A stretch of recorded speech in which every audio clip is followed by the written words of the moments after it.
Namaskar. I'm happy to participate from Kaivalyadhama, Lonavala,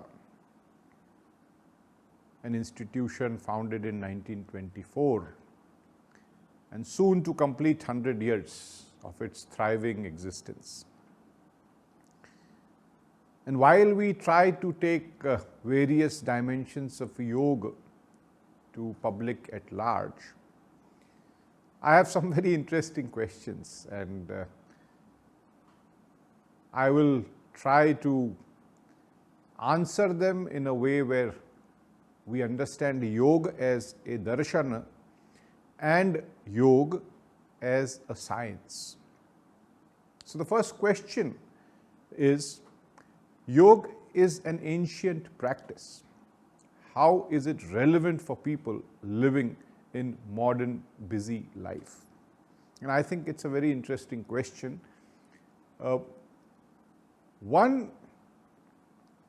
The general belief system about yoga has been that probably we'll take it up when we cross our 50 years. And that is not true. But we need to understand in a wider perspective. Yoga has been a darshana in the philosophical realms. And darshan means a philosophy which has an experiential paradigm. But I don't want to sound too philosophical or too complicated. If the principles of philosophy are experiential, then principles remain the same, though the time period keeps on changing. And this I am saying in context of the question that it is an ancient practice and how is it relevant to the modern times. So what I say is principles of a yoga are time immemorial. They will remain time immemorial because they are based on human personality. And the fundamental nature of human personality will remain the same since it has thousands of years. The context will keep on changing.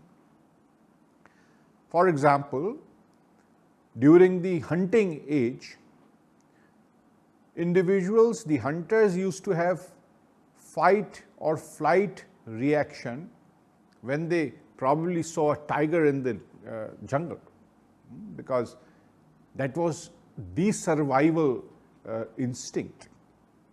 And that caused the physiological, the psychological changes in their times. Thousands of years later, we still have fight or flight reaction that is a human being will have, except for the fact that the circumstances may have changed. You might just end up in a panic mode because your Wi-Fi has gone off. And you might just like to solve that as soon as possible, which generates a lot of stress. So the essential element is there, but the time has changed the context.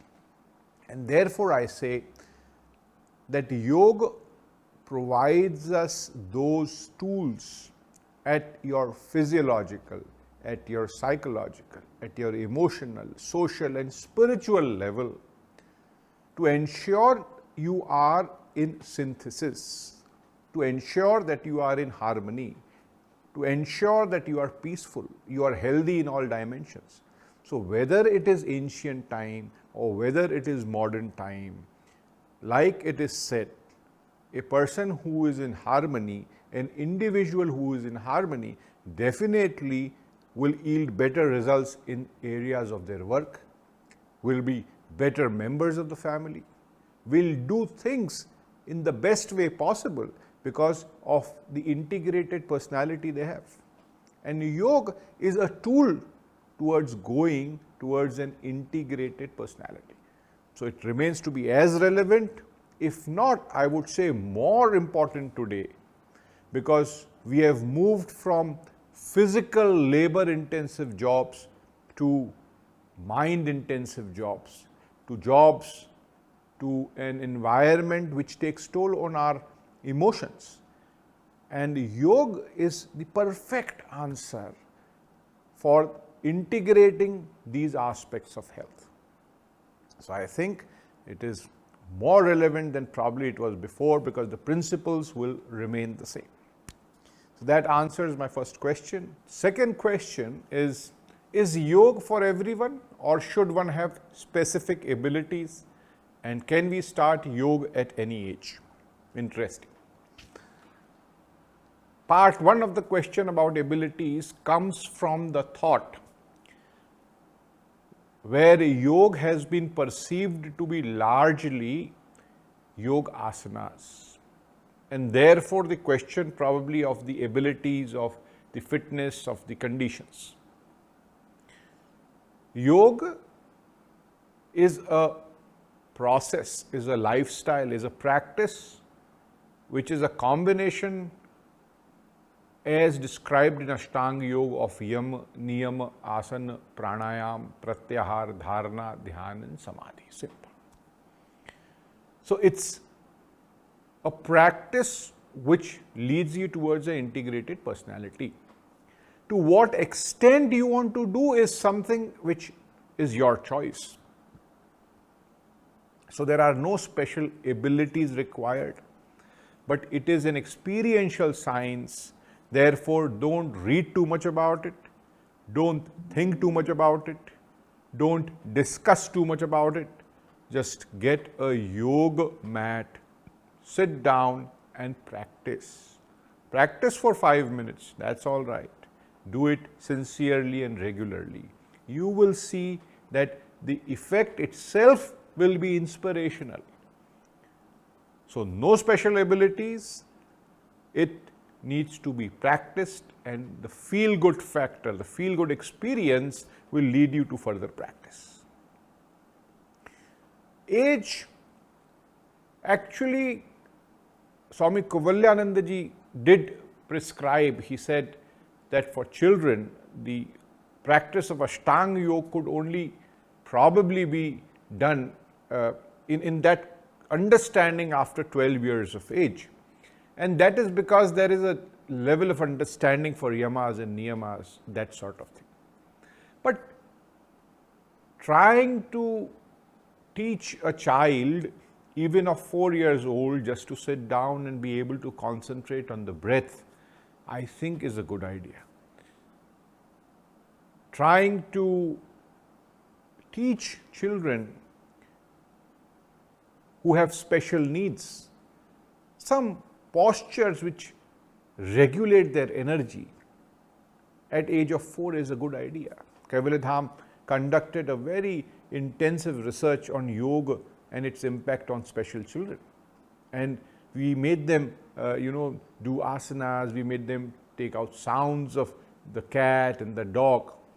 And these were special children, but we had such profound impact on them. So what I intend saying is that there is no age barrier, but what could be taught to them at a younger age needs to be curated. On the higher side, the last student who came in Kaivalyadhama was 93 years old, and he said that, well, now I have got time to practice yoga. So there is no age barrier because, like I said, it's a lifestyle.